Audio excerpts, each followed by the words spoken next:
be taking a look at freelancers today and a new bill that's soon to be a law in New York City, the Freelance Isn't Free Act. So I'm going to take you to our first slide here. Freelancers nationwide, 1/3 of the entire workforce of the United States happens to be freelancers. Now, looking at those freelancers, the average unpaid income for freelancers in a survey of 2014 yielded a number of just under $6,000. That means services rendered, payment not received in the form of $6,000 back in 2014. Now, a percentage of freelancers were paid late during their career is about 81%, which is sort of astronomical if you think about it. Freelancers not paid at all for some portion of their work hovers around the 34% mark. I'm going to take you to the next slide here, looking at freelancers in New York City. Now, the number of freelancers working in the New York metropolitan area is somewhere around 4 million people. The total money lost by New York freelancers in 2009 due to non-payment was $4.7 billion. That's billion with a B, if you can imagine not getting paid for the work you do, to the tune of what's greater than some nations' GDPs. I got one more look at freelancers here for you. Now, freelancers reported trouble getting paid by industry. You can see that 82% number closest in construction and building, and a number that's near and dear to my heart, people who are in film and TV. 79% of those folks report not being paid in their industry at some point. But you can see it's all over the map, from construction and building to music and performing arts, communications, fashion even, manufacturing and makers, and photography and visual arts. So that's just to look at some of the folks who aren't getting done right by industry. But now we're going to take a deep dive into some help for them when we get into the A block. Like so many places, Brooklyn has shifted away from manufacturing jobs to ones in service, retail, and construction. And with those jobs come more and more freelance workers. Those freelancers aren't just filling the cubicles.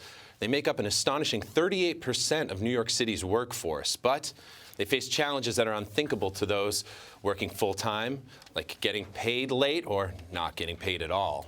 But that is close to changing in New York City, and joining us to dig into the issue is City Councilmember Brad Lander, who represents Brooklyn's 39th District. Welcome back to BK Live, sir. Thank you so much. Great to be here. So unanimously, this thing passed. You got 51 votes. Why is this a big deal for your constituents in particular? Yeah, that's right. Well, you just showed the numbers, and those numbers have real people and stories behind them. And thanks to the Freelancers Union helping bring it out into the light, we heard from freelance film producers and writers and court reporters and models and people working in construction and all those industries. And, you can't afford to get stiffed out of $6,000 when you've got the rent to pay or a mortgage, or you're trying to feed your family. It's just not right. And everyone knows it's not right, which is why it passed unanimously. But it has become pervasive. And that's why we're so proud that New York City is becoming the first city in the country to provide strong protection to this growing group of freelancers and independent contractors against getting cheated out of the money they earned. That's great. All right, let's add to the discussion by bringing in Sarah Horowitz, a leading voice in an emerging economy and executive director and founder of Freelancers Union. Welcome to BK Live, Sarah. Thank you very much for being here. Oh, thanks so much. So great to be here. Of course. It's nice to meet you. According to a survey we're going to take a look at, 71% of freelancers say they've had trouble getting paid in their careers, and 34% say they haven't been paid at all. So, Sarah, what does this mean in terms of dollars and cents? Well, the average freelancer has been stiffed $6,000, and the average freelancer has been paid late almost the same amount, about $5,700. And so what it really means is it's something that's happening to freelancers in their daily lives. And when you add people up, it's not only terrible personally, because it is, but it also means so much money is not coming back into the economy. Right. Well, we also wondered how businesses are reacting to the passage of the new law, so we invited an old friend of our show back. He's Carlos Cesura, the president of the Brooklyn Chamber. So welcome back, sir. Thanks. Great to be here. How's the business community, particularly small businesses who we've seen struggle in the economy, how are they reacting to this new law that's coming? You know, it's interesting. Many small business owners were once freelancers themselves. I myself was a freelancer once when I practiced law. I would go out and cover cases for other attorneys. So I think most small business owners get it. And, you know, I don't think a business owner is not paying someone because they don't want to. I just think they're busy and they get caught up in so many things that it just piles up and it's just one other bill to do. This really has brought the conversation back up. And now, you know, we heard from our members and many of them said, we use freelancers a lot. We actually at the chamber were one of the first chambers in the country to create a freelancers membership. So for a less amount of money as a freelancer, you can join the chamber and access all of our benefits. So I think it's a win-win. And Sarah mentioned something critical. We want to get the money into the economy so that freelancers are spending the money in the local small businesses. That's what it's all about. Let's get the money out there. So you guys have opened up the chamber and made a lower bar to entry for folks who are freelancers, and you've made a whole union across the nation. Who are the freelancers? Because people might have this predominant idea of freelancers as the 20-year-olds who's in Starbucks just typing away, or like the guy down the hall who's always home. But who are these people? They're all over the economy. I mean, I'm right here. Who are these people? Yeah, really. Go ahead, Sarah. Aren't we all? You know, Freelancers Union just did a study with Upwork. And what we found is it's a third of the workforce. And it's in professions you would never believe, like anesthesiologists. It's also people who are day laborers and everything in between. It is quintessentially across the board. BK Live hosts. Yes. Go ahead, Sarah. Yes, and so we know that you're going to get paid on time, right? And so, yeah, well, Knock you on give us wood. a call and we'll see what we can do. Thank you, Yes, Sarah. Law says. I'll get your One card. of the things we found also is, because you mentioned 20-year-olds, it's not just 20-year-olds. Gotcha. It's a lot of people that either are changing careers midlife or have lost their career midlife act, or have, you know, been phased out, and now they're like, but I'm a writer and I was a journalist, whatever, and now they're trying to figure it out and they're doing freelancing. And those are people that have kids going to college, that have mortgages. You know, it's not just the 20-year-old at Starbucks. These are people with bills every month and they got to get paid. Yeah. And this really speaks to the need to develop a new set of rules. You know, the economy's been shifting and growing and changing. A lot of that, some of that is good. People can have their creativity, you know, work in their own schedules and flexible ways. Some of that is forced on people and to become contingent. But in any case, we just don't have the rules in place. This is something Freelancers Union has been working so hard on. But gridlock in Washington and in so many state capitals means the rules that you would just want to make sure everyone would agree. And that's why it was so wonderful. It's 51-0 in the council. Of course, if you said, should people get paid on time for the work they do? Everyone would say yes, and yet nowhere in the country is there a basic rule that enables people to collect. And in the absence of that rule, and this is what we heard from freelancer after freelancer, it just doesn't work to go to court to collect what you're due in might be a relatively small payment. It costs a lot to go to court. Hiring a lawyer is expensive.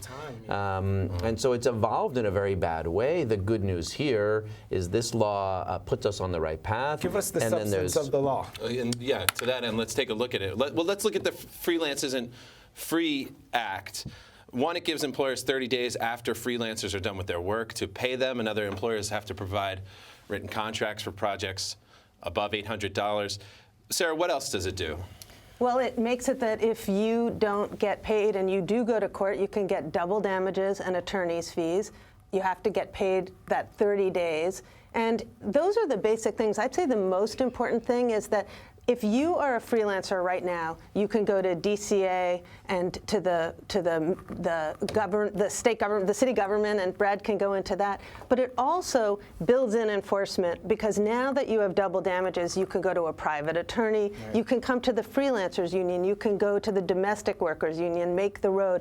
Suddenly, you start to see that all the organizations, the civic organizations, the unions can play a role in really enforcing this law. And I think that's what's so important here, is that when we are isolated individuals, freelancers working by ourselves, it just becomes a complaint like, oh my God, this terrible thing happened. But when you can bring together institutions like the Brooklyn Chamber and the Freelancers Union and others, it lets great leaders like Brad Lander help to bring this through government so that we can have real solutions. And New York being the first example of this is really going to be inspiring to other people who care about this across the country. Well, one of the things about the way the law is written, it really does act to keep people in line so they can see those penalties laid out before them, because there is the double down effect, but there's also these automatic reporters that businesses will get into the queue of as being bad actors. So how did you guys design that to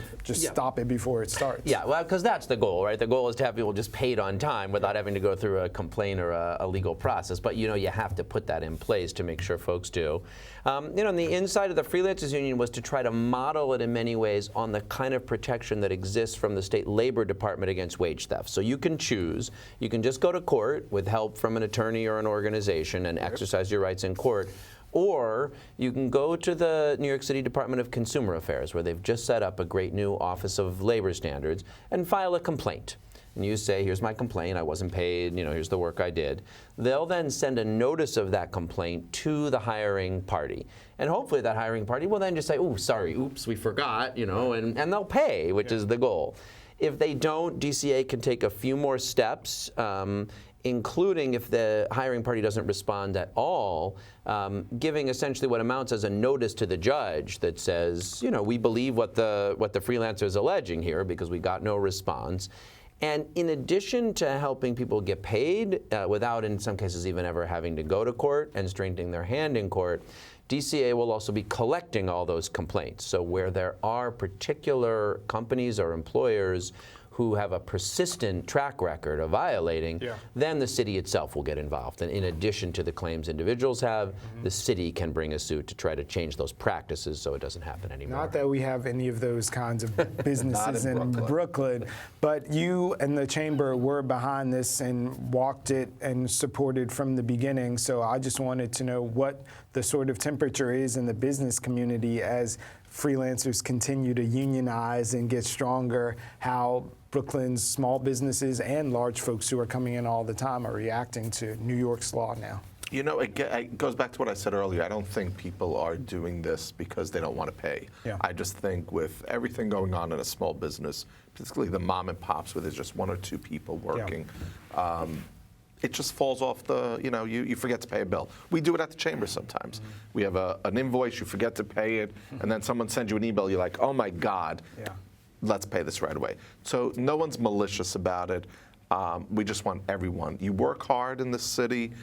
You pay a lot of money to live in this city. You should get paid for the work you do. Is there any idea in New York or nationally about the folks who do fall behind more? Is it the small mom and pops who are watching the budgets and the bottom line, or is it huge CompuGlobal megacorp that's like, oh, you're lost in the paper shuffle? That is just a great question. I think one of the biggest problems has been since the recession, it was a cash management strategy to kind of invoice late. So you would just say, I'll pay you at 90 days or 60 days. And that just kind of didn't get corrected after the recession. And I think that was a problem that I think is institutionally going to change the fastest because people have HR departments and lawyers, and I don't think we're going to be seeing that as a problem. I think it really is just what you're saying, just these one-off stories that happen kind of frequently, probably really the minority of businesses that do it. But I do think there's also an awareness that there's just not that much of a penalty. I mean, we had hearings and we saw people's paperwork literally about that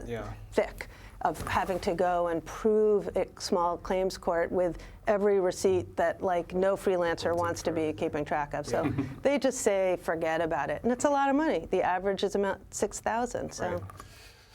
So let's turn to next steps real quick. What is next? Mayor de Blasio has signaled some support for this legislation. Councilman, when do you think it might take effect? So we worked very closely with the Commissioner of the Department of Consumer Affairs and the head of that new Office of Labor Standards, who are members of the de Blasio administration, and they worked very closely with us to craft the bill. They've got some significant new responsibilities and were very collaborative in working with us to get it done. So we have a lot of reason to be optimistic the mayor will sign it. He has 30 days we passed it last Wednesday. and he's got 30 days from then to sign it.